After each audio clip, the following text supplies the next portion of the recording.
Seigneur, je suis reconnaissante pour tous tes bienfaits. Rien et personne ne peut mériter ce que je t'offre. Comme l'un de Dieu les prêts, je retourne pour te dire merci. Shalom, je suis l'évangéliste Perside Mangando, la présentatrice de votre émission Jésus-Christ est Seigneur. Jésus-Christ est Seigneur, il faut que tout le monde en parle. Bienvenue dans votre émission. Aujourd'hui, nous avons un thème. Qu'est-ce que c'est l'Église? À chaque fois lorsqu'on entend ces mots, chacun peut développer à sa manière. Mais avec l'aide de Dieu, comme l'apôtre Paul dit, nous connaissons à moitié. Je suis avec le pasteur Dosité Mangando de la communauté chrétienne Reste des Victoires. Ensemble, nous allons développer ce thème. Ne quitte pas, on s'est dit à tout à l'heure. Je suis déjà là avec mon invité. Shalom, pasteur. Shalom, évangéliste Perside. Waouh! Toujours prêt pour l'œuvre de Dieu. Amen. Comment vous allez? Oui, par la grâce de Dieu, tout va bien. Tout va bien. En tout cas, là, nous pouvons proclamer que tout va bien. Tout va bien. Et avec tout ce qui se passe, nous savons que les assemblées sont fermées. Comment vont les fidèles? Est-ce que vous avez de leurs nouvelles? Qu'est-ce que vous pouvez nous parler un peu de tout ce qui se passe aussi par rapport à votre engagement? Oui, par rapport à l'engagement, en tout cas, comme je dis, tout va bien, ça englobe tout. Tout va bien, ça englobe tout. Et tous les bien-aimés de la communauté chrétienne Reste des Victoires, tout le monde va bien. Amen. Et on a des contacts, bien que ça ne soit plus physique ou visuel, mais par téléphone, par des voies électroniques, nous arrivons à nous communiquer et nous arrivons aussi à trouver voies et moyens de partager la parole de Dieu, en tout cas de vivre la communion comme étant une église. Gloire à Dieu. Avec Dieu, nous pouvons toujours avoir des moyens pour se communiquer. Oui, pasteur, avant que nous puissions commencer notre émission, sans oublier que le monde traverse une période très difficile avec cette pandémie. Qu'est-ce que vous pouvez dire? Il y a beaucoup qui ont perdu des êtres chers. Qu'est-ce que vous avez à dire aussi par rapport à ça? Oui, par rapport à ça, c'est quelque chose qui frappe tout le monde. Nous compatissons à tous ceux qui ont perdu des êtres chers, à tous ceux qui passent encore peut-être à des moments difficiles, à tous ceux qui s'en sont aussi sortis de ces chaos, de cette situation, et vraiment à tous ces gens qui ont souffert tant dans leur chair, dans leur esprit, dans la communauté ou dans la famille. En tout cas, je présente à tous ceux-là toute ma sympathie.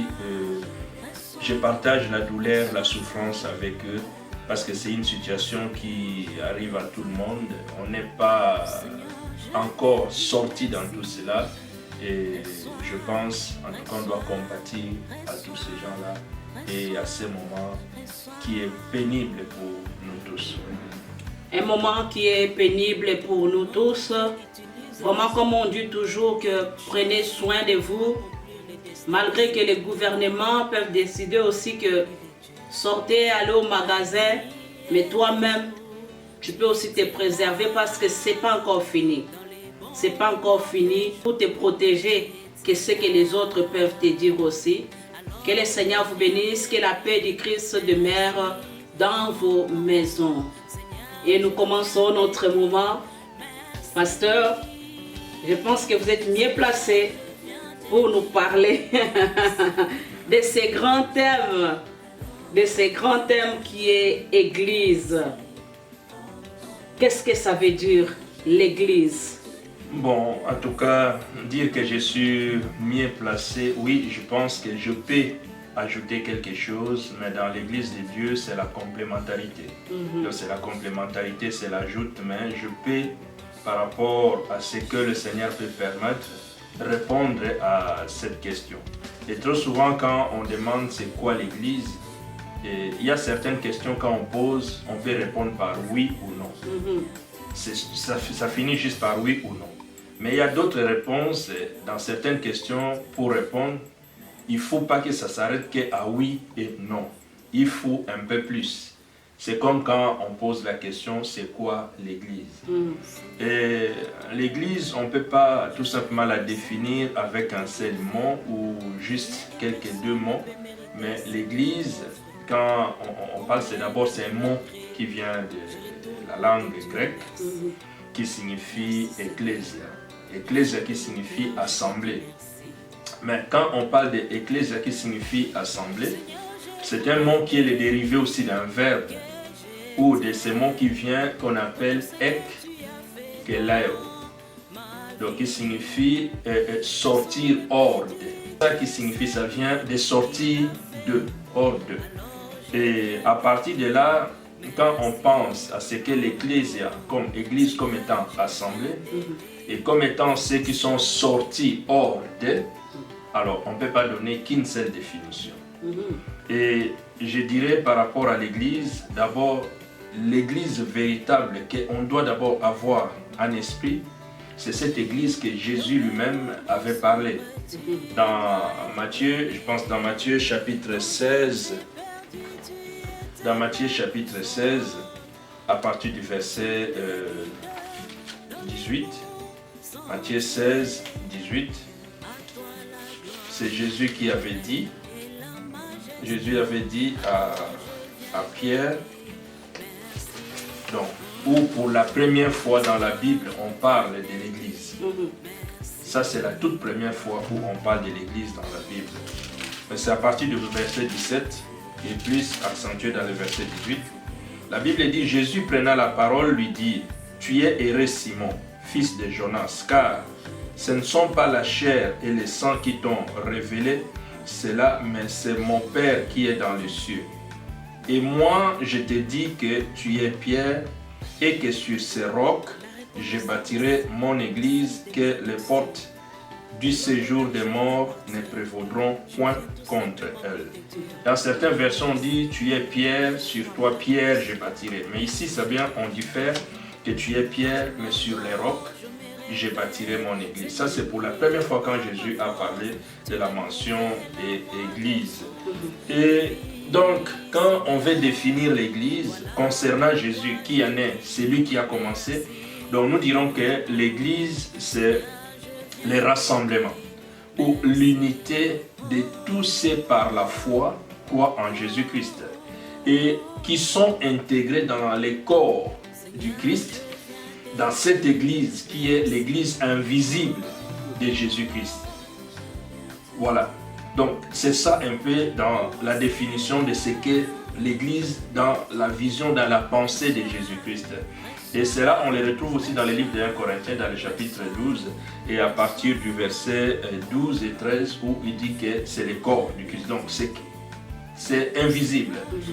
Et l'autre, où on peut aussi quand même mettre un point définissant l'église, c'est aussi la communauté des gens qui se rassemblent, qui forment une communauté quelconque où les gens prient. C'est ce que souvent les gens connaissent, les gens parlent quand on parle de l'église. C'est un peu dans ce sens-là. Donc ce qui est invisible est aussi visible. Voilà, je ne sais pas jusque-là si... Donc pour que nous puissions aller vraiment doucement, pour moi je préfère ce que j'ai compris. Donc il y a une église qui est visible et il y a une église qui est invisible. Voilà. Donc, maintenant pour moi, j'aimerais que nous puissions commencer d'abord avec l'église qui est invisible et nous allons commencer aussi à descendre avec l'église qui est visible. Pas de problème, je suis à vous et puis nous pourrons répondre. Mais quelle est cette église-là invisible? Bon, l'église invisible, c'est cette église où quand Jésus a dit « Je bâtirai mon église ». Quand il dit de bâtir, ce bâtir-là ne veut pas dire construire un bâtiment. Ça ne veut pas signifier que construire un bâtiment. Ça signifie, Jésus a même dit quand dans Matthieu, dans le chapitre 28, à partir du verset 19, où il dit « Allez faire de toutes les nations les disciples, les baptisant au nom du Père, du Fils et du Saint-Esprit. » Il n'a pas dit que ces gens-là, quand on va les baptiser, on va les amener dans un lieu quelconque ou dans un bâtiment quelconque. Donc ça signifie le Seigneur voyait l'agrandissement de son église tout simplement par rapport aux adhérents, les gens qui vont adhérer à cette église. Et tout au long de la Bible, on nous parle de cette église-là, de cette église où les gens viennent, les gens se répandent, les gens écoutent la nouvelle, les gens s'ajoutent. Quel que soit, on est à des dizaines de milliers de kilomètres, les gens s'ajoutent toujours en écoutant la prédication, la parole de Dieu. Donc des croyants s'ajoutent, des croyants. Donc c'est Jésus lui-même qui maîtrise le nombre de ces gens-là qui viennent dans son église qui est invisible. Donc, dans ce sens-là. Dans ce sens-là. Est-ce qu'il y a un nom particulier qu'on appelle cette église-là invisible? Oui, l'église invisible, c'est, comme je dis, c'est tous ceux qui croient par la foi en Jésus et qui sont intégrés dans le corps du Christ. Donc cette église, ça s'appelle l'église corps du Christ ou l'église universelle. L'église universelle ou l'église corps du Christ.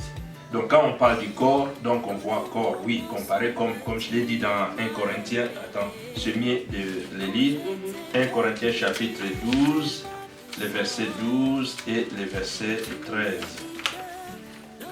1 Corinthiens 12, à partir du verset 12 et 13. La Bible dit ceci.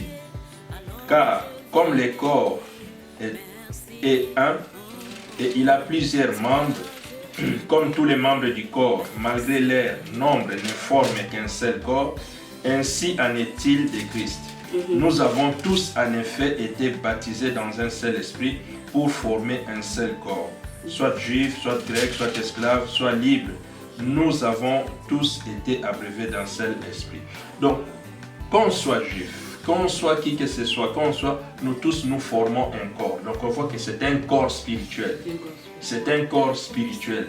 Et lorsqu'on parle du corps que nous sommes des membres, et dans le membre, on réserve la tête à Jésus-Christ. Donc Jésus est cette tête de ce corps, de cette église. C'est Jésus qui en est la tête. Voilà, donc c'est ce corps qui est universel, invisible et où tous les rachetés se rassemblent. Alléluia, où tous les rachetés se rassemblent. Mais pasteur, par rapport à ça, comment ces gens-là, ils peuvent se comporter? Ceux qui forment le corps du Christ, l'église invisible. Parce qu'aujourd'hui, il y a trop de l'apparence. Tout le monde, je suis membre du corps de Christ, je fais partie de l'église universelle, mais quelles sont des choses qui catégorisent comment on devient d'abord pour entrer dans cette église-là universelle? Bon, dans cette église, d'abord, la première mention, c'est par la foi. Par la foi, oui. C'est par la foi. La parole de Dieu nous dit dans Romains que la foi vient de ce que nous entendons. Ce que nous entendons, c'est la parole de Dieu. Lorsque nous écoutons la parole de Dieu, une personne entend la parole de Dieu. Et cette parole, par la puissance du Saint-Esprit, va toucher son cœur, va les convaincre.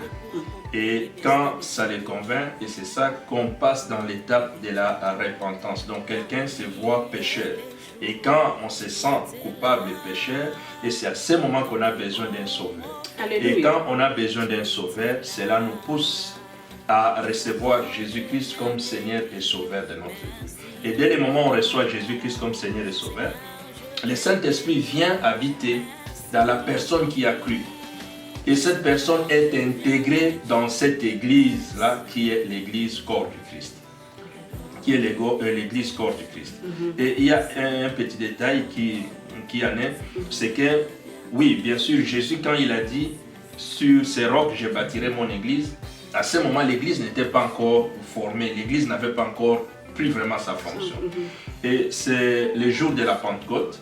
C'est le jour de la Pentecôte quand nous lisons dans le livre des Actes, dans le chapitre 2, Actes chapitre 2, à partir du verset 37, Acte 2, à partir du verset 37, jusqu'au verset 47. La Bible dit, après avoir entendu ces discours, donc c'était les jours de la Pentecôte, après avoir entendu ces discours, ils eurent les cœurs vivement touchés. Donc, ils ont écouté la parole. C'est ce que j'ai dit avant, que pour que quelqu'un puisse intégrer dans cette église, il faut écouter la parole.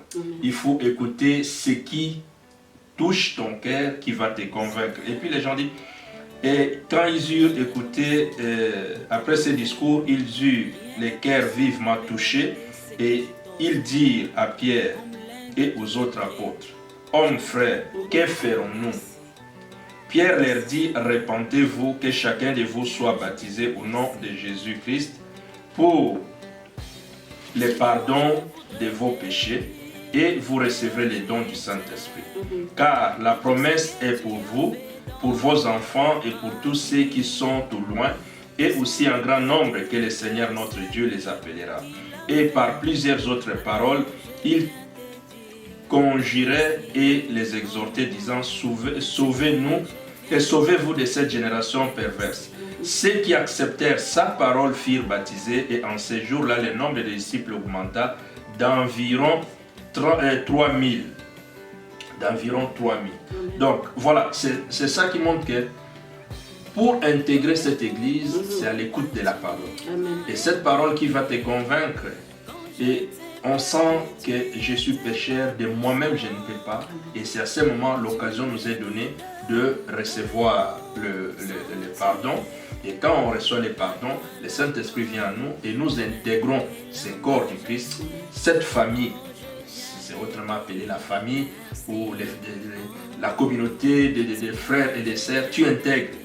Et c'est ça qui fait qu'on participe dans cette église, corps du Christ, cette église invisible, cette église universelle. Wow. Voilà. Cette église universelle, c'est pour cela que j'aimerais t'encourager, toi qui connais, tu as quand même la connaissance à la parole de Dieu, n'hésite pas de parler.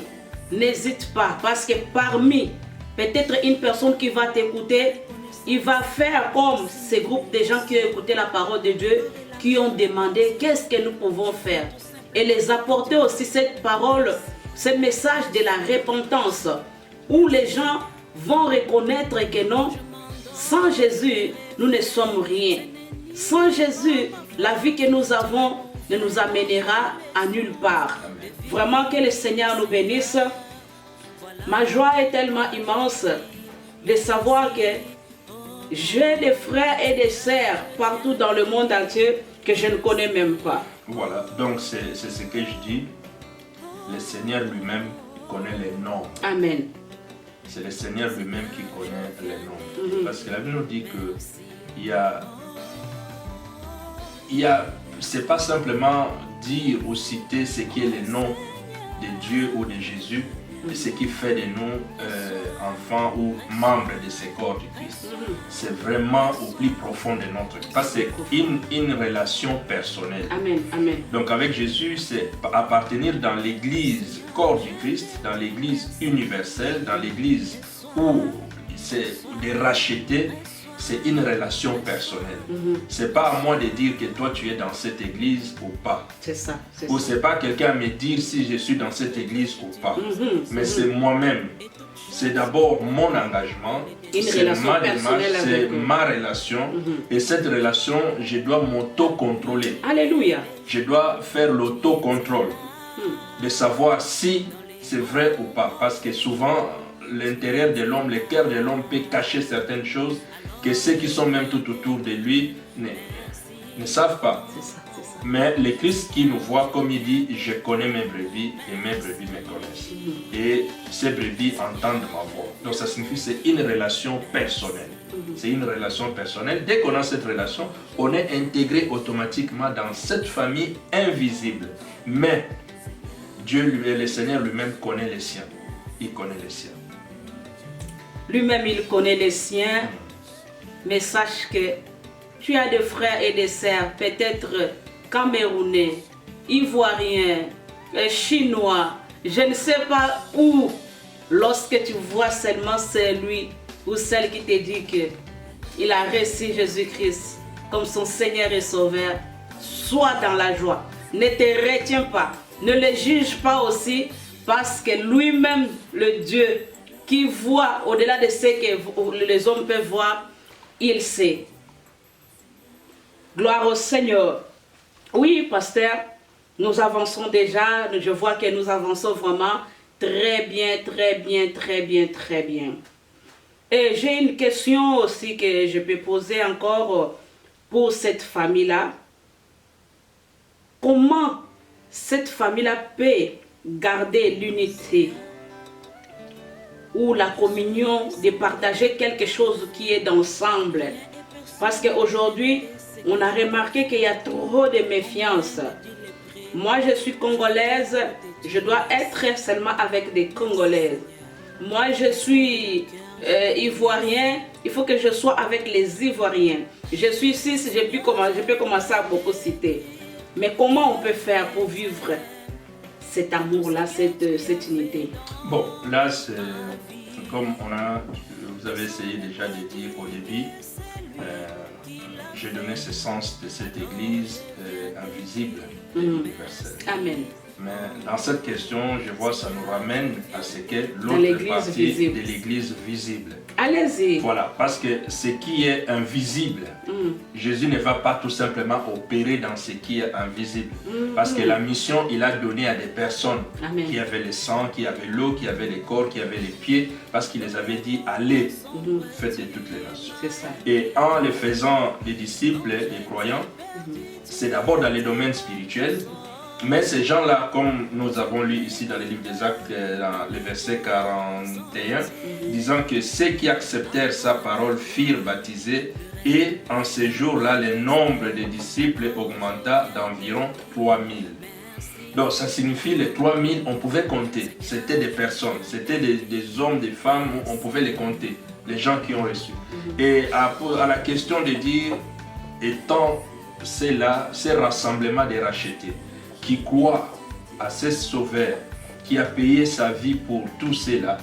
En tout cas, je pense que pour vivre l'unité, Jésus étant le maître, Jésus étant notre modèle, nous devons dépasser tous ces niveaux. Nous devons dépasser, comme je venais de lire aussi dans Corinthiens, que nous formons un corps sans tenir compte des Juifs, des Grecs, des païens, de qui que ce soit. Donc des vrais chrétiens où l'amour de Jésus habite dans leur cœur, où la compassion de Dieu habite dans leur cœur, ils ne voient pas que tel est Camerounais, tel est Chinois, tel est ceci. Ça donne vraiment envie de retrouver, de savoir pas. Donc les dieux en qui je crois, les Chinois aussi croient en ces dieux-là. Ça devait être un plaisir d'être ensemble, de vivre l'unité. Ça devait être un plaisir. Alors si on peut dire que peut-être un Congolais veut être qu'avec des Congolais, un Nigérian qu'avec des Nigérians, un Suisse qu'avec des Suisses, vraiment je peux dire que c'est dommage. C'est dommage. Dommage. On perd quelque chose. Parce que le Seigneur veut que nous soyons dans l'unité. Il n'y a ni grec, ni juif, ni païen, ni ceci, mais nous sommes tous.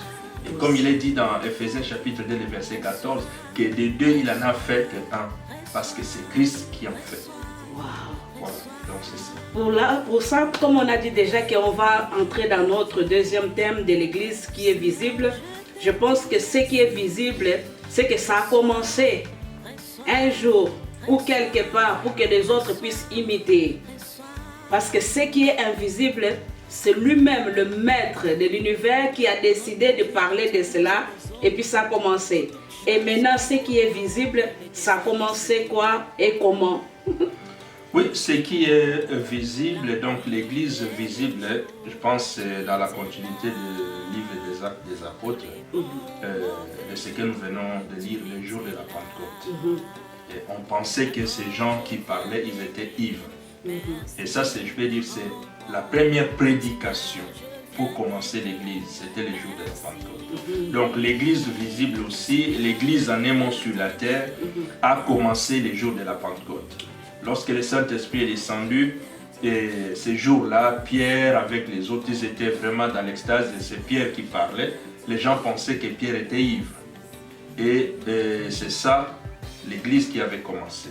Et cette église qui avait commencé, de nos jours, nous pouvons l'appeler ce qu'on dit l'église primitive. Et cette église primitive a toujours servi d'exemple. Avant qu'on passe, pasteur, parce qu'il y a peut-être une personne qui a écouté ces mots-là pour la première fois. Église primitive, ça signifie quoi? Ça veut dire quoi? L'église primitive signifie, quand on parle de primitive, c'est la première. La première. Donc on peut dire la première église. Ok. La première église, au commencement, quand les gens commençaient à se rassembler comme étant église. Ok. C'est ça qu'on appelle l'église primitive. Voilà, Donc, première église. Première église. Et cette première église a toujours été, depuis les temps, une église exemple. Donc une église modèle ou exemplaire, on peut dire. Et par leur façon d'être, leur façon de faire, tout ce qui était, ça caractérise cette envie de comprendre vraiment ce qu'était l'église véritable. À comparer avec ce que vous venez de dire, il y en a qui veulent se mettre entre ceci, mais cette église primitive, c'est une église exemplaire. Ouais. Une église exemplaire, et puis ça a commencé au moment de la Pentecôte. Oui, ça a commencé les jours. Comme vous avez dit que c'est une église qui est exemplaire, modèle. Qu'est-ce qui est catégorisé cette église-là? Bon, cette église, au lieu que je le dise juste comme ça, je pense que ici, à partir du verset 42 dans le livre des Actes des Apôtres, jusqu'au verset 47, on nous dit, donc cette église, les caractéristiques de cette église, la première église, l'église primitive, ils persévéraient dans l'enseignement. Donc c'est une église où toutes ces personnes, quand ils se sont repentis, ils étaient baptisés, ils ont reçu Jésus-Christ comme Seigneur et Sauveur, ils avaient envie de croître dans la connaissance. Parce que c'est ça qui est très important. Aujourd'hui, il y a un problème, même pour ceux qui intègrent l'église, ils ne sont pas enseignés, les gens ne sont pas enseignés. Alors quand on n'est pas enseigné, le risque est qu'on risque de falsifier ce qui est vraiment la parole de Dieu. Et le risque est qu'on puisse sortir notre Seigneur Jésus-Christ comme un charlatan. Dieu devient comme un magicien. Dieu devient comme un marabout, un menteur. Tu vois, c'est ça le problème. Quand on n'est pas enseigné, parce que dans tout ce qui est de la parole de Dieu, même dans nos demandes, dans nos prières, dans tout ce que nous pouvons, il faut chercher la volonté de Dieu. Amen. Or, la volonté de Dieu n'a pas toujours été ce que l'homme cherche ou l'homme désire. La volonté de Dieu peut passer par d'autres circonstances, peut-être des fois pénibles même pour la personne. Mais si tu ne t'attendais pas à cela et tu n'étais pas enseigné, ça sera difficile d'accepter certaines choses. C'est pourquoi certains vont considérer Dieu comme menteur, comme Dieu n'agit pas, comme Dieu ceci, parce qu'on n'est pas bien enseigné. Ils ont besoin des enseignements. Cette église était caractérisée par les enseignements des apôtres et ils vivaient dans la communion fraternelle. L'amour d'être ensemble, l'amour de racheter, de vivre la communion. C'était quelque chose qui était très important. Donc vraiment, si on a Jésus au plus profond de son cœur, on a envie de vivre la communion fraternelle. Je peux numéroter donc il y a les enseignements, il y a la communion fraternelle. C'est comme maintenant on est à une période de confinement. On se retrouve plus. Or, c'est très important de se retrouver, de vivre cette communion, étant de racheter, étant ceux qui voient l'amour de Dieu en eux. Et la fraction du pain, c'est que Jésus avait dit que chaque fois que vous ferez cela, pensez à mémoire de moi, partageant le pain et les vins, et jusqu'à ce que le Seigneur vienne. Donc ça, c'est très important, la fraction du pain. Et aussi dans la prière, ils priaient ensemble. Et les sujets des uns étaient aussi pour les autres. Donc ils communiaient ensemble, ils glorifiaient le Seigneur ensemble. Et la crainte de Dieu, la Bible dit, la crainte de Dieu s'emparait de chacun. Et Dieu faisait beaucoup de miracles et de prodiges. Mais ce qui est très important, que j'aime bien dans ce qui s'est passé, c'est qu'ils mettaient leurs biens ensemble. Ils mettaient leurs biens en commun. Et il y en a qui vendaient même des propriétés pour mettre ensemble. Mais il y a des choses très très importantes qui m'ont toujours saisi pour cette église. C'est dans le verset 46, vers le dernier alinéa, qui dit qu'il rompait les pains dans les maisons et prenait la nourriture avec joie et simplicité de cœur. Donc les deux mots qui m'intéressent plus, c'est dans la joie et la simplicité de cœur. Donc ils étaient toujours dans la joie et dans la simplicité de cœur. Et on voit par rapport à cela, cette simplicité, c'était pas de se dire que moi je suis plus que l'autre. Non, comme je l'ai dit au début, nous sommes là pour nous compléter. Nous sommes là pour... Je ne viens pas pour dire que non, c'est moi qui vais dire aux autres. Non, j'ai besoin de rajouter. À la fin, le dernier verset dit « Louant Dieu et trouvant grâce auprès de tous les peuples. Et le Seigneur ajoutait chaque jour à l'Église ceux qui étaient sauvés. » Donc, leurs caractéristiques, ce qu'ils étaient, ce qu'ils faisaient qu'ils étaient exemplaires là où ils étaient et les gens se rajoutaient encore. Donc le corps du Christ s'agrandissait, s'agrandissait, s'agrandissait. Le corps du Christ s'agrandissait, s'agrandissait. Vraiment, je passe un moment vraiment agréable. Nous voyons que nous faisons partie de l'Église universelle. Cette église qui est spirituelle, invisible, où nous ne pouvons pas nous juger qui fait partie ou qui ne fait pas partie. Oui. Mais nous voyons aussi que nous avons aussi besoin de l'église. Cette église-là, je pense qu'on l'appelle l'église locale. Voilà, cette église, c'est l'église locale. Cette église-là, nous voyons que nous avons comme modèle ceux qui ont commencé au début, ce qu'on appelle l'église primitive. C'est eux que nous pouvons imiter. Et la Bible nous dit qu'ils vivaient ensemble avec les enseignements, communion fraternelle, fraction du pain. Il y avait la crainte de Dieu. Et pendant qu'ils se comportaient de cette façon-là, la Bible nous dit que Dieu les faisait du bien chaque jour. Et le nombre de qui viennent s'ajouter à cette église-là, s'ajouter chaque fois. Bien-aimés dans le Seigneur, est-ce que dans nos églises, pourquoi les gens ne s'ajoutent pas? Est-ce que nous aimons les enseignements? Est-ce que nous aimons être ensemble? Il y a d'autres personnes, quand l'église finit, c'est fini, moi je suis venu seulement écouter la parole, même pas saluer les autres, je sors. Mais nous avons besoin de vivre ensemble. Un jour, on a déjà partagé aussi ce thème avec le pasteur Guy Kabobo. La communion fraternelle, c'est très important. Aujourd'hui, toi, Église universelle, tu es à la maison. L'église locale est fermée. Mais sache que bientôt, lorsque ça sera ouvert, il faut respecter. Allez lire, pasteur, donne encore ces versets-là que nous venons de lire, là où on prend comme notre modèle. Tu te regardes. Aujourd'hui, beaucoup de gens n'aiment pas les enseignements. Aujourd'hui, beaucoup de gens n'aiment pas rester ensemble avec les autres. Il n'y a pas la crainte de Dieu. Il y a beaucoup de choses qui nous manquent. Oh, chers frères et sœurs, que cette parole te parle, que cette parole t'édifie. Oui, ce verset, c'est dans Actes chapitre 2, à partir du verset 42 jusqu'au verset 47. Ça, c'est les caractéristiques de l'église primitive. Donc, quand nous parlons de l'église locale, et comme je l'ai dit dans la définition de l'église d'abord, qui est l'ensemble de tous les croyants, de tous ceux qui croient en Jésus et qui sont intégrés dans le corps du Christ par le Saint-Esprit, ou on peut dire communément des rachetés, l'ensemble des rachetés. Et de l'autre côté, l'église qui est invisible est aussi une église où on dit l'église visible, donc ce que nous appelons communément l'église locale. Et dans l'église locale, c'est le rassemblement aussi des chrétiens, mais qui se diffèrent par leur dénomination.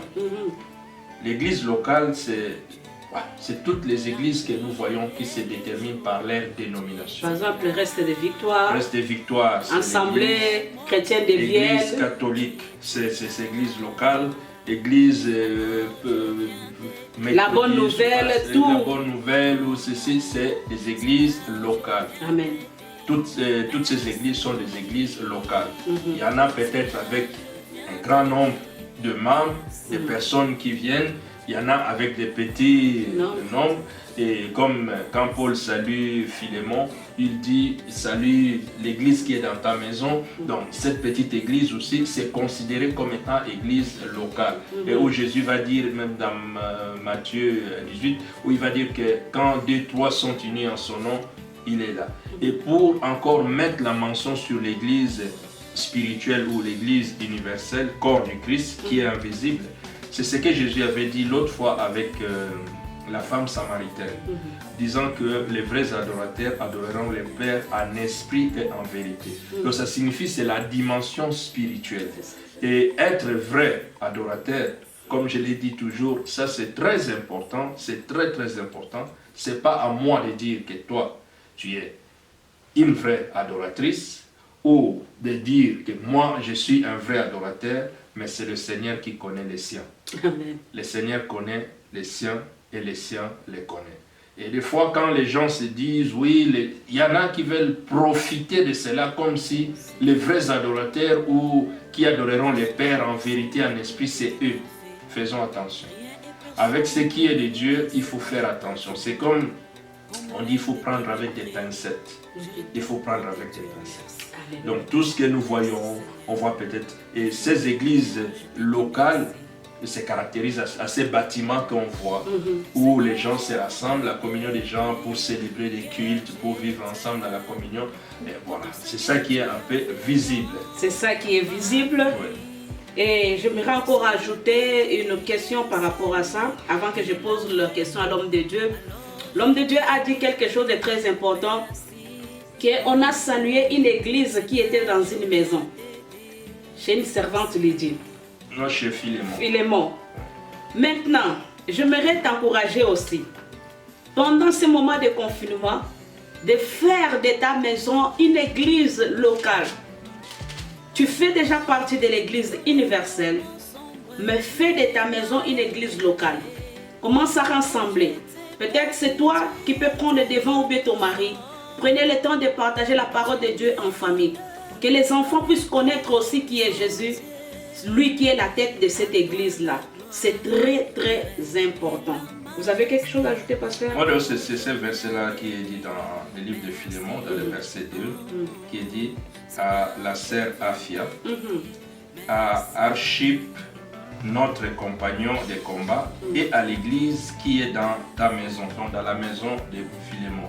Et c'est ce que aussi, quand on dit par exemple dans les livres des Actes des Apôtres, dans le chapitre 8, le verset 1, ou même Actes chapitre 13, mais ça, les Actes chapitre 8, le premier verset, la Bible dit, Saul avait approuvé le maître d'Étienne,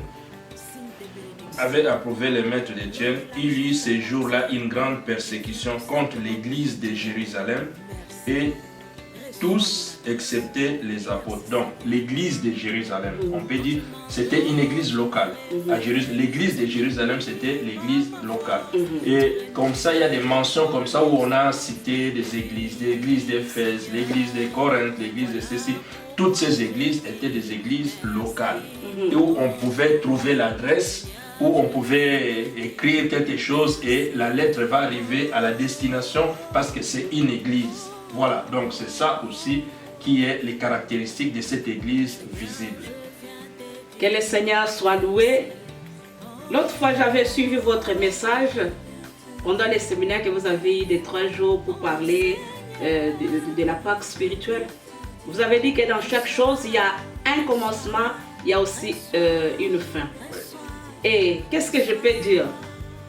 Lorsque nous faisons partie de cette église-là universelle, c'est pour quel but? Pour que ça nous amène où? Et à la fin aussi, je vais encore ajouter quelle est l'importance de l'église locale et comment nous pouvons aussi prendre soin de l'église là que nous sommes universelle et de l'église locale. Bon, cette question a des volets.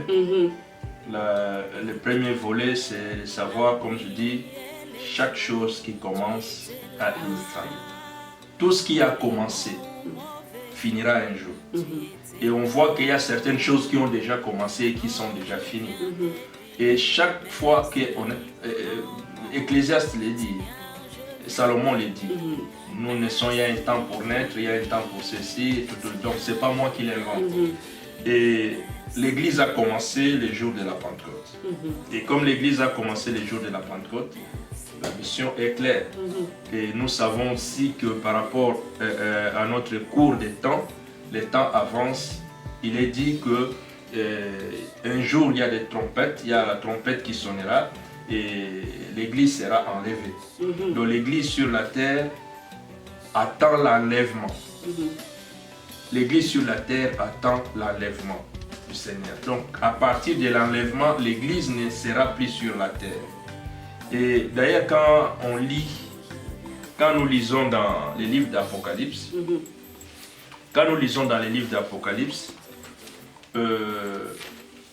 on parle de l'Église dans le premier chapitre, donc on parle de la mention de l'Église dans le premier chapitre, le deuxième et le troisième chapitre. Quel chapitre? Donc, le chapitre 1? Prenons les chapitres 2 et 3 dans l'Apocalypse. C'est juste, on va prendre ça par-dessus comme ça. Quand nous prenons les chapitres dans la vision de Jean sur l'île de Patmos, à partir du verset du chapitre 2, là il est mention de la lettre aux 7 églises.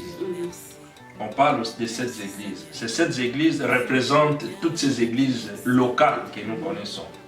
On en a pris, il y a beaucoup d'églises, il y a beaucoup avec leurs noms, tous les noms que les églises comportent. Mais pour représenter ces églises, dans la Bible, on fait mention de ces 7 églises. Et tu verras qu'ici, on parle de 7 églises. On parle de l'église d'Éphèse, on parle de l'église de Smyrne, de Pergame, de Thyatire, l'église de Sardès, l'église de Laodicée et de Philadelphie et l'église de Laodicée. Mais quand nous entrons dans le chapitre 4 des livres des Actes des Apôtres, jusqu'à la fin, il n'y a plus le mot église qui intervient. Ok. Donc, ça, les enfants de Dieu, c'est un devoir à domicile que je donne.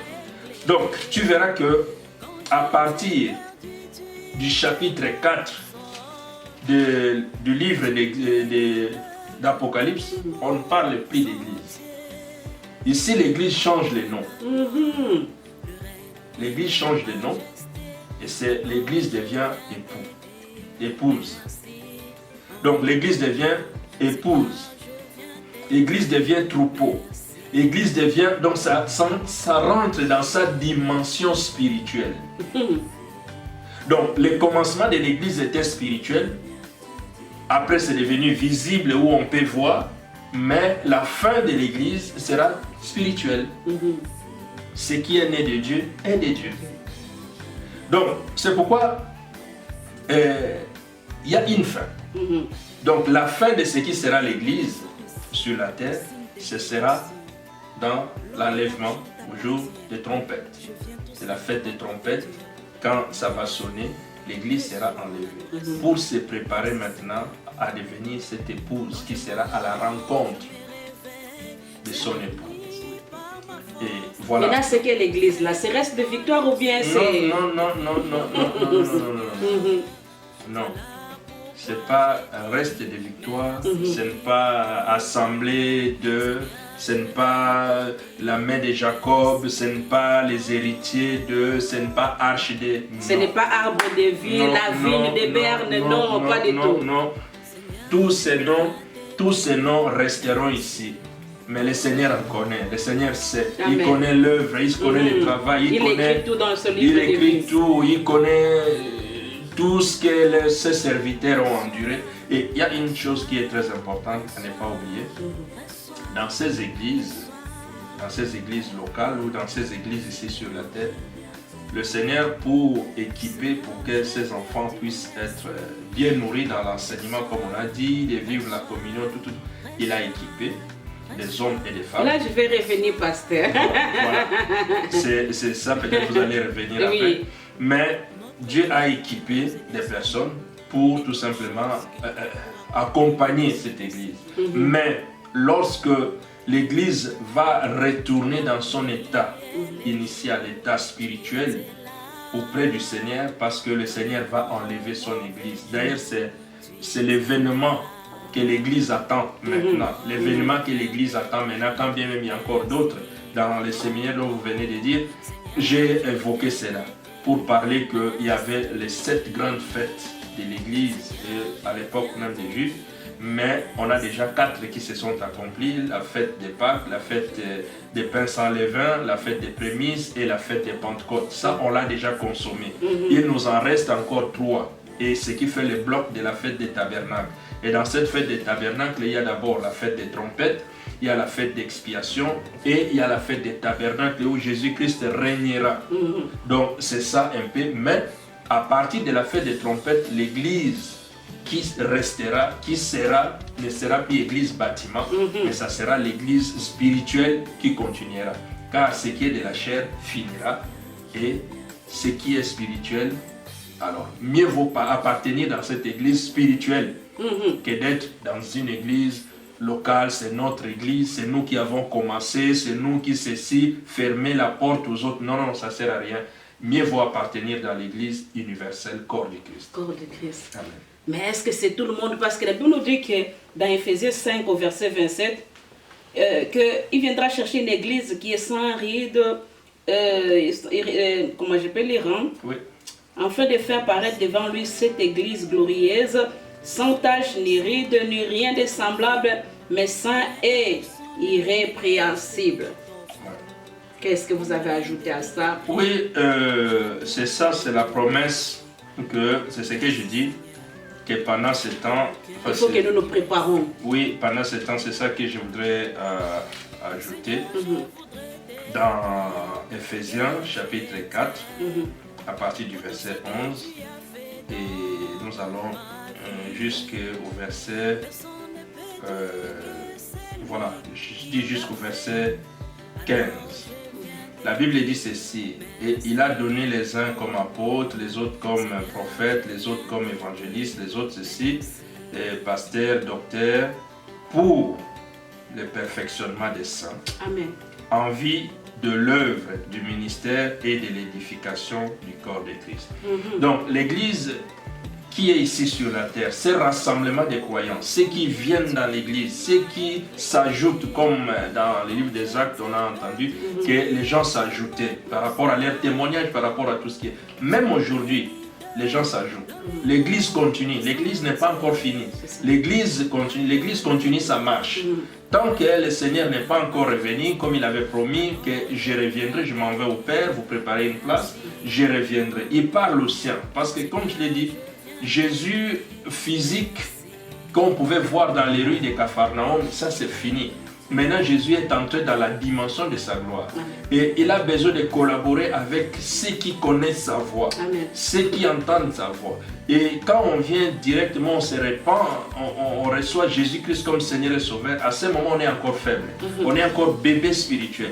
Et quand on est bébé spirituel, on est appelé à recevoir l'enseignement pour comprendre, afin de ne pas tomber dans n'importe quelle situation. Et c'est pourquoi la Bible dit que le Seigneur a établi tous ces dons, ces ministères, afin que, pour le perfectionnement des saints, parce que ces croyants, ces rachetés-là, et ceux qui croient en Jésus, on peut les appeler des saints.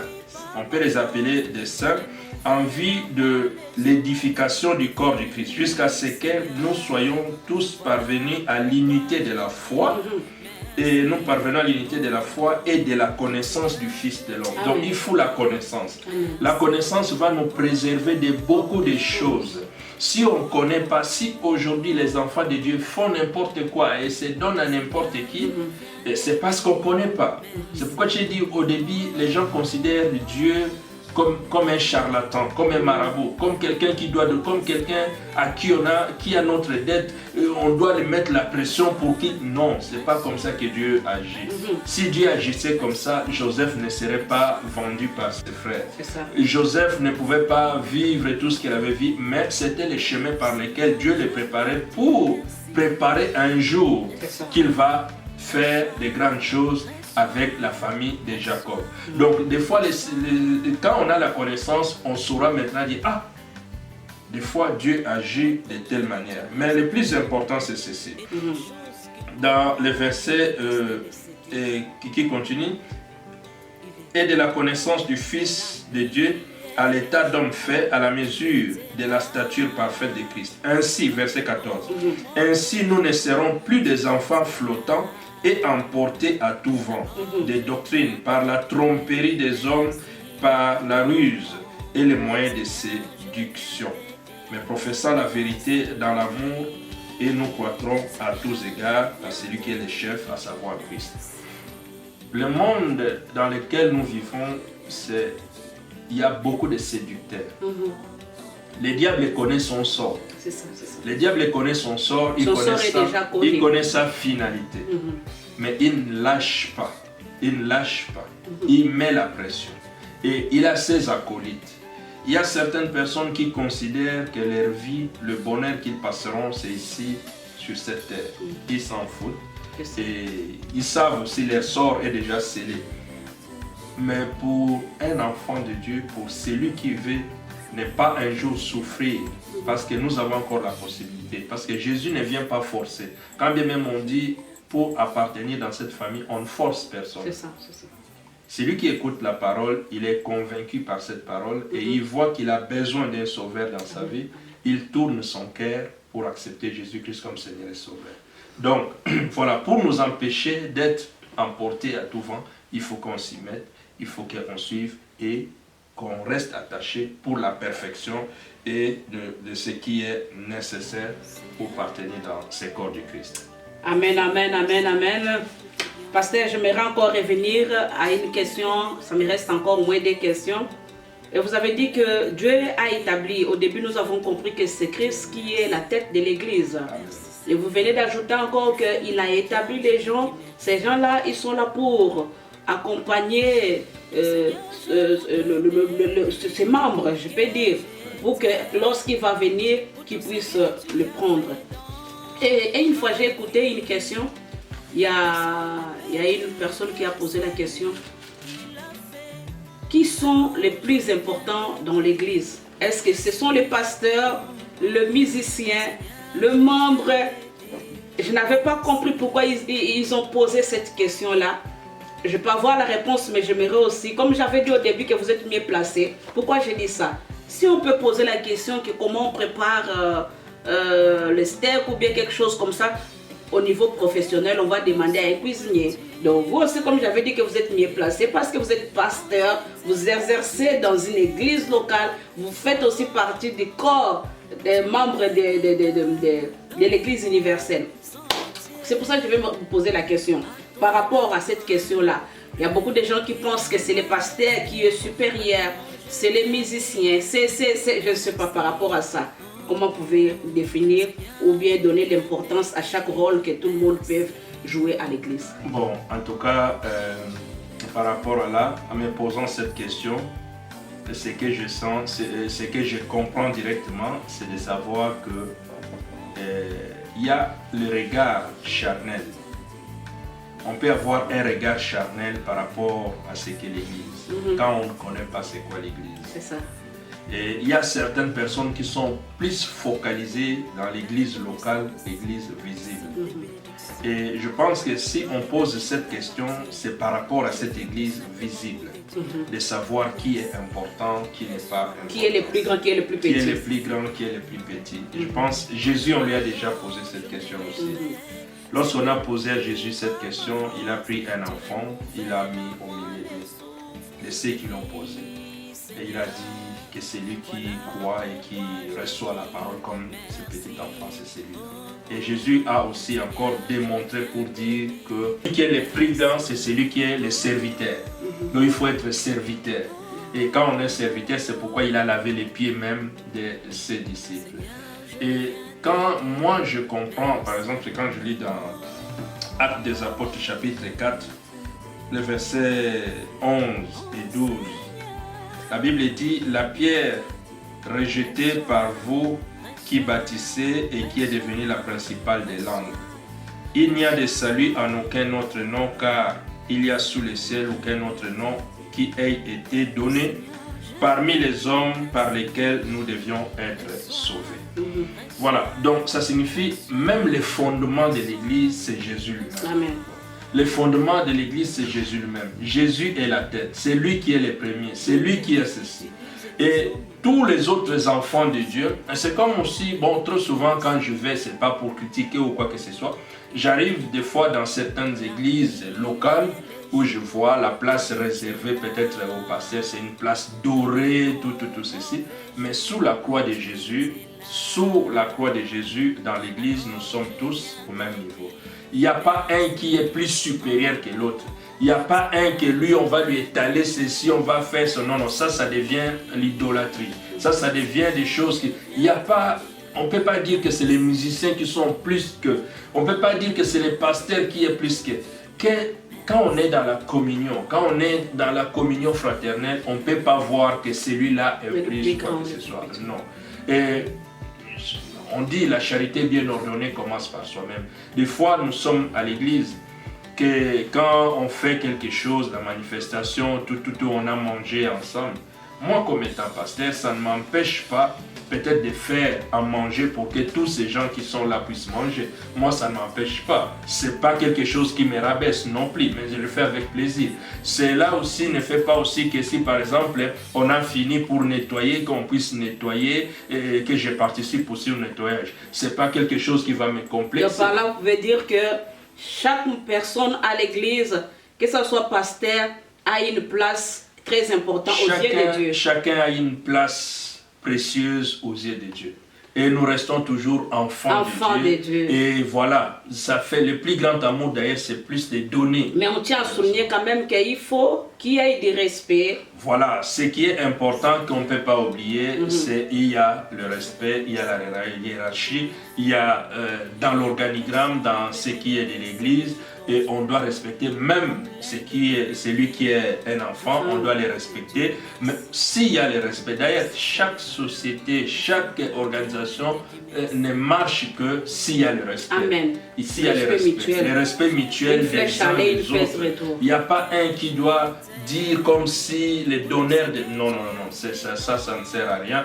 Comme étant enfant de Dieu, il y a la complémentarité, il y a ce qui est là. Et si on dit par exemple dans l'église, on peut s'organiser, chaque église a sa façon de s'organiser. Et les restes, on doit respecter. Ça nous reste au moins 5 minutes, pasteur. Les restes, on va respecter. J'aimerais quand même poser une question pour demander. Il y a beaucoup de gens qui regardent dans le film, qui voient que les gens étaient dans une église et maintenant c'est l'enlèvement. Les gens commencent à se soulever comme ça. Mais lorsque la trompette va sonner, nous allons monter avec nos corps comme ça, ou bien comment ça sera? Est-ce que vous pouvez nous donner quand même le goût de cet événement-là, parce que nous avons besoin de connaître d'autres choses.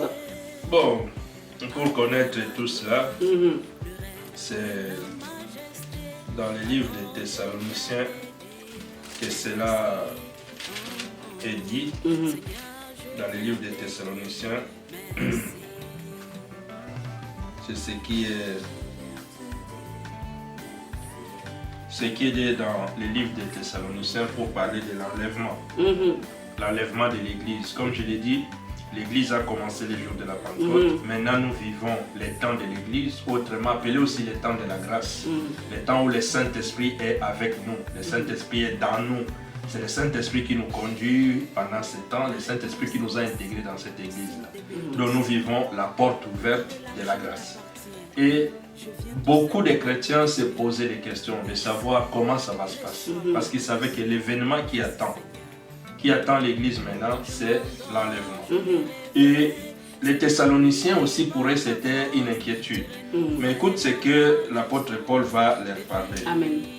Pour l'enlèvement de l'église, donc l'enlèvement du Seigneur.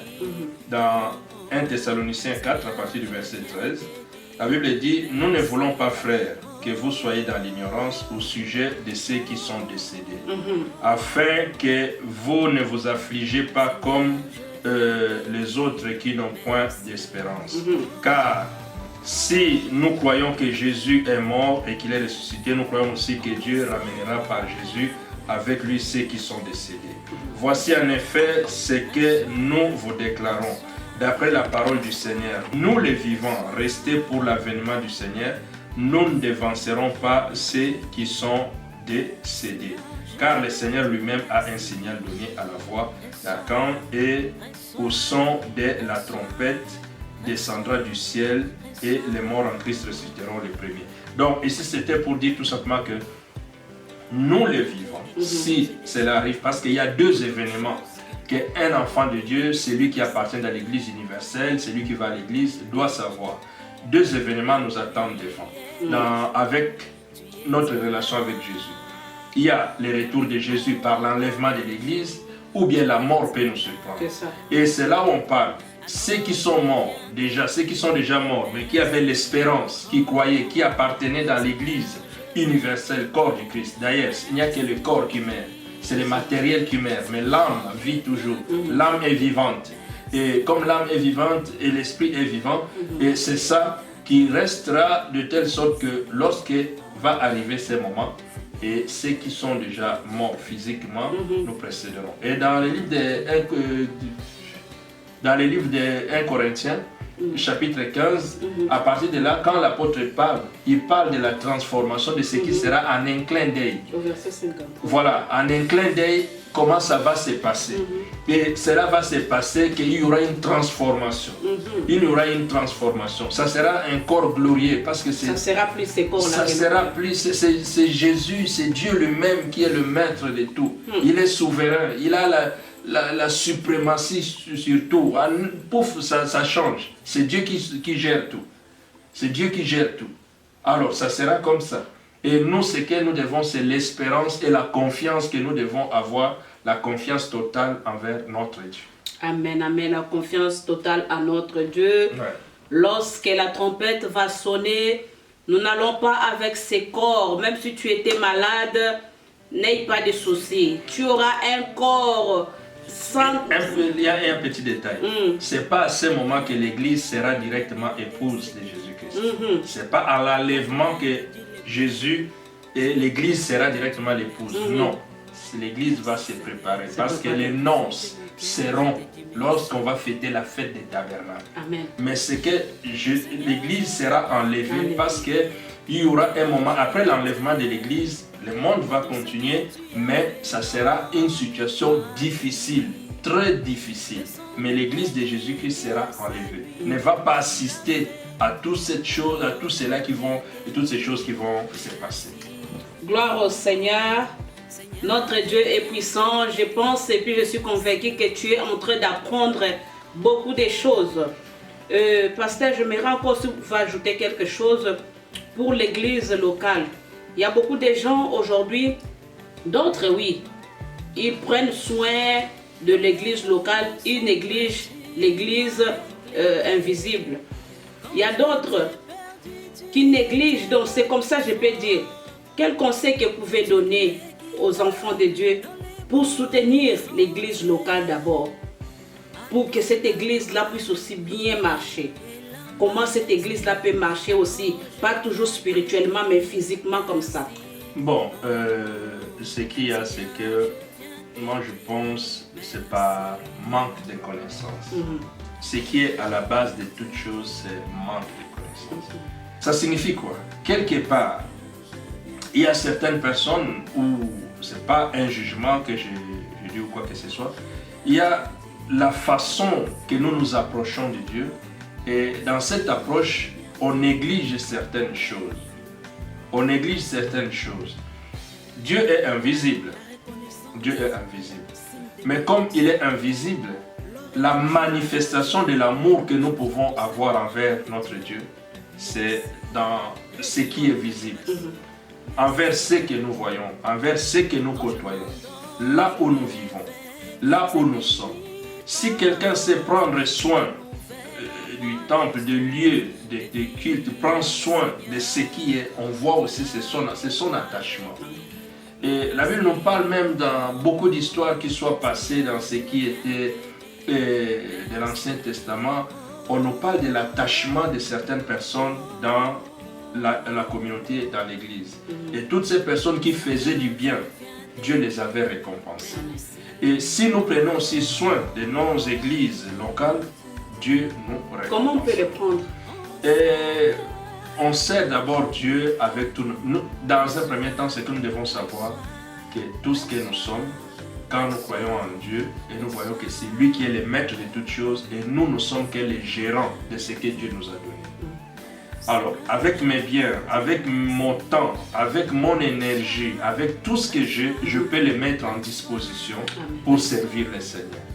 Parce que trop souvent, les gens pensent qu'on sert Dieu ou bien les églises, c'est seulement l'argent. Si c'était pour l'argent, non, je ne crois pas que c'est pour l'argent. Parce que, en tout cas, depuis ce temps, il y a 15 ans presque de ministère que j'exerce. Je ne peux pas dire avec les contacts que je peux avoir aussi de certains pasteurs, je ne crois pas que ce que les églises reçoivent, c'est des millions ou bien ceci. Mais comment les encourager? Comment ils peuvent? Pour les encourager, pour que les gens s'engagent, c'est de connaître, de savoir l'importance de donner, comment ça débloque dans notre vie. Et sans d'abord pas vraiment mettre entre parenthèses l'argent. Non, c'est pas d'abord l'argent. Mais vous pouvez citer tout ce que vous voulez. Et c'est qu'il y a que quelqu'un puisse mettre de son temps, de son énergie et de sa bonne volonté, de sa joie. Parce que imaginez quelqu'un arrive par exemple à l'église, il était heureux chez lui à la maison, mais la personne arrive à l'église, la personne est comme ça. Or, quand nous avons lu dans le livre des Actes des Apôtres, la Bible nous dit que ceux qui étaient là, il y avait la joie. Et ils vivaient dans la simplicité de cœur. Donc la joie aussi fait partie. La joie fait partie de vivre cette communion. La motivation. La motivation, la simplicité de cœur aussi. Amen. Parce que les gens tellement, il y a cette tendance, cette culture où quelqu'un, où on sait peut-être t'as plus où aller parce qu'il n'y a plus de fête, c'est quand il y avait des églises, on s'est rencontrés, quelqu'un achète son habit, c'est pas mauvais, mais de venir tout simplement parce que tu as acheté un habit qui est nouveau, ça ne sert à rien. Donc le problème c'est que nous devons servir Dieu avec crainte, nous sanctifier et sachant que tout ce que nous ferons et tout ce que nous faisons, nous ne le faisons pas pour nous, mais nous le faisons pour notre Dieu. Lui rendre gloire. Voilà, donc c'est ça. Lui rendre gloire. Donc si je peux dire pour le corps, nous-mêmes en tant que l'Église, il faut les enseignements, il faut la communion fraternelle, la crainte de Dieu, la repentance, la sanctification. Amen. Toutes ces choses. Que le Seigneur nous bénisse. J'aimerais encore ajouter quelque chose pour l'Église locale. L'Église locale n'est pas invisible. L'église locale, il y a d'autres personnes, ils ont besoin de payer les loyers, de payer l'électricité, de payer beaucoup de choses. Ça demande de l'argent. Il y a d'autres pasteurs qui ne travaillent pas, qui sont là à 100%. Ils ont besoin de vivre. Tu peux soutenir ton église avec les moyens financiers. Ce n'est pas à t'obligeant, mais quelque chose que ça puisse devenir naturellement. Lorsqu'il y a des événements dans ton église locale, n'attends pas toujours qu'on puisse être derrière toi, donne. Tu sois quelqu'un qui est motivé à donner, sans murmurer, sans regarder qui a donné, qui n'a pas donné. Et j'ai déjà remarqué à plusieurs fois. On m'invite dans une église, j'arrive, je demande est-ce que je peux aller me soulager. Je pars aux toilettes, catastrophique. Des papiers partout, les pipis partout. Mais tu peux prendre soin de ton église. En nettoyant même l'église, la toilette, en nettoyant la cuisine si vous en avez, avant de sortir, de quitter l'église. Si vous avez des gens qu'on a engagés spécialement pour ça, d'accord. Mais sinon, là où toi tu étais assis, si tu avais le papier mouchoir, contrôle si c'est resté en bas, tu arranges pour aller mettre dans la poubelle. Si tu avais mangé les chewing-gums, ne prends pas les chewing-gums attachés sous la table ou le banc, je ne sais pas qu'est-ce que vous avez dans votre église. Prends soin de ton église locale. Ne laisse pas, ne pense pas que c'est les autres. Non. Tu as des enfants, tu amènes. Les enfants ont fait caca. Prends ta couche, emballe bien dans un sachet, va jeter à l'extérieur. Parce que des fois, l'église d'autres personnes ne passe pas. Ça reste de donner de mauvaises odeurs. Donc, il y a beaucoup de gens qu'on a chassés dans leur église. Pourquoi? Parce qu'ils n'ont pas entretenu l'église. Tu prends soin de ton corps, prends aussi soin du lieu où vous vous rassemblez. Tu vois qu'il y a une chaise qui manque, tu peux prendre l'initiative. Pasteur, est-ce qu'on peut acheter? Tu vois que il n'y a pas le micro. Tu prends les initiatives. C'est ça que tu peux faire que ton église puisse aussi être bien. C'est ce que moi je pouvais ajouter. Je ne sais pas, pasteur, qui vous Oui, ça c'est bien, c'est des ajouts, c'est dans les conseils pratiques, dans les vivre ensemble. C'est une vie communautaire. Trop souvent, on pense que c'est la responsabilité du pasteur. Non. Le pasteur, il est là comme étant le berger que le Seigneur vous a donné, que le Seigneur a mis pour l'édification, pour encourager, pour la continuité. Et d'un côté, les gens prennent distance du pasteur, de l'autre côté, les gens vont envahir le pasteur. Mais tout, c'est de vraiment pouvoir vivre dans l'harmonie et que chacun donne un peu de sien. Chacun donne un peu de sien et c'est ça qui fera qu'on puisse aller de l'avant. Et pendant surtout cette période où nous voyons que dans notre habitude, dans notre marche, on se retrouvait chaque dimanche ou chaque jour, peut-être les jours de la semaine, mais actuellement, on ne se retrouve plus. Les églises, dans leur ensemble, c'est fermé. On a fermé parce qu'on a dit plus d'attroupement de plus de 5 personnes. Voilà. Et maintenant, on fait de notre manière de comment rester en communion avec le membre de l'église. C'est très important aussi pendant cette communion que chacun s'y mette. Et ce n'est pas de profiter que parce que tu es à la maison, tu ne peux plus être en communion. Non. On a parlé de l'église qui se trouve aussi à la maison. Donc, que tu peux faire de telle sorte que pendant ces moments où c'est la prière, de rendre ce temps important pour que tout se passe dans l'attitude d'un enfant de Dieu, dans l'attitude où on vit la communion avec les autres, quand bien même on ne les voit pas, et que ce soit vraiment un moment très important dans l'attitude de la prière. Et c'est ça qui est aussi quelque chose que j'aimerais dire aux enfants de Dieu. Gloire au Seigneur, quelque chose que l'homme de Dieu a voulu encore nous encourager. C'est très important de préparer une place dans la gloire avec notre Dieu, de ne pas te retenir lorsque tu vois un frère qui fait partie aussi de cette église universelle. Aimons-nous les uns et les autres. Prenons soin de nos églises, prenons soin de tout ce qui est pour nos frères et sœurs. Lorsque tu entends que ton frère, ta sœur, pas seulement biologique, non. Lorsque tu entends que ta sœur, ton frère traverse un moment difficile, il faut rendre visite, il faut appeler. Restons unis pour former encore ces corps-là. La Bible même nous dit que si ton œil a mal, c'est tout le corps. Donc, que nous soyons vraiment unis. Oui, pasteur, nous sommes à la fin de notre émission. Je pense que prochainement, nous allons prendre ce thème où on parle de nouveaux cieux et nouvelle terre.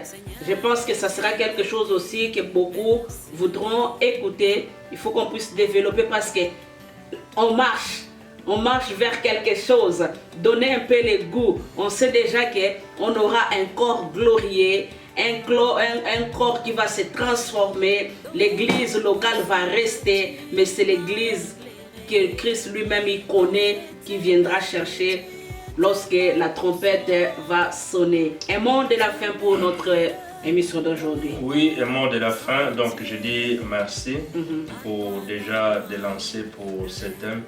Un jour il y aura un nouvel ciel et une nouvelle terre. Ça c'est ce qui va être quand ce qui est ancien disparaîtra. C'est la promesse de la Bible, ça va s'accomplir. Et un mot de la fin que je peux dire, c'est que tout le monde, chacun peut participer et devenir membre de cette église corps du Christ. Amen. Comment on devient membre de cette église corps du Christ? Amen.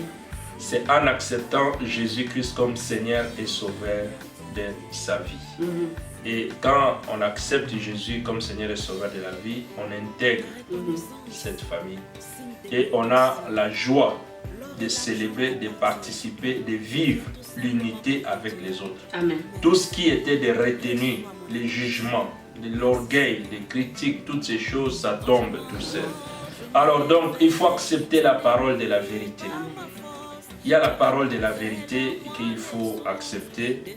Et après cette parole, quand on l'accepte, ça nous pousse à nous repentir. Donc la vraie repentance. Lorsqu'on ne se repent pas sincèrement, il y a risque de rechute. C'est ça. Et ce qui peut épargner quelqu'un de ne pas rechuter, c'est quand il est assis sur la parole de la vérité. Ne sois pas séduit, ne sois pas avec ceux qui vont te flatter. Avec Jésus, il n'y a pas de flatterie. Il n'y a pas besoin de flatter quelqu'un pour lui parler de Jésus. Mais il faut que quelqu'un arrive à un moment pour avoir vraiment besoin du Sauveur et se repentir sincèrement. À ce moment, il va continuer sa marche et il va aller de l'avant. Donc, comme je l'ai dit, chacun peut intégrer cette famille, cette nouvelle famille de l'Église universelle, les rassemblements des rachetés. Les rassemblements des rachetés, ne te retiens pas. Si tu veux aussi faire membre de cette famille-là, tu es toujours le bienvenu. Le pasteur va mettre ses coordonnées. Si tu as besoin de poser d'autres questions, nous sommes disponibles. Pasteur, nous sommes à la fin.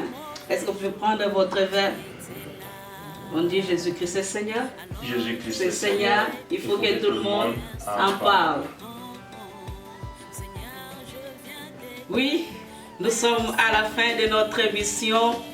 J'espère que ce message t'a fait du bien.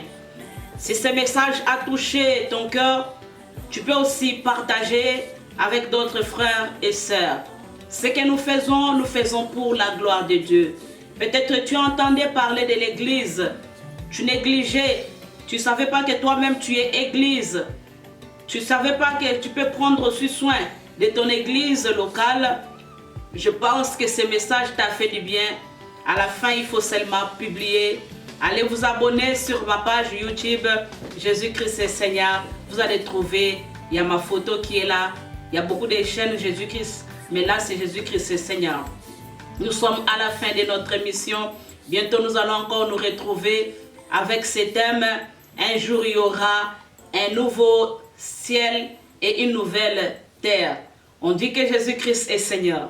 Jésus-Christ est Seigneur. Il faut que tout le monde en parle. À très bientôt. Ciao, ciao. Ciao, ciao.